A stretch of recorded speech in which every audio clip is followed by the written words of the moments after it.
আজি মাংস আনিছোঁ মুনুৱে লৰালৰিকে আহি ৱেট জুখিবলৈ আহিছে দেই ৱেটটো চাই পিনেহে খাব মানে এতিয়া কিমান হয় আৰু ৰাইজসকল ভগৱানে জানে কিমান 58 ঢেৰ কমাই দিলা অ 95 বহুত কমাই দিলা আপুনি চাওক এতিয়া মানে মোক উঠিবলৈ কৈছে কিন্তু মইতো জানে আপোনালোকে কিমান কেজি ন কিমান 68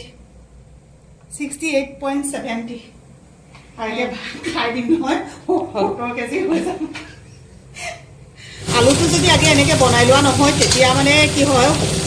এই মাংসৰ লগত ৰান্ধিলে মানে নহয়গৈ কাৰণটো হৈছে কি মাংস এনেকৈ বইল কৰি দিছোঁ যে সেইটো কথা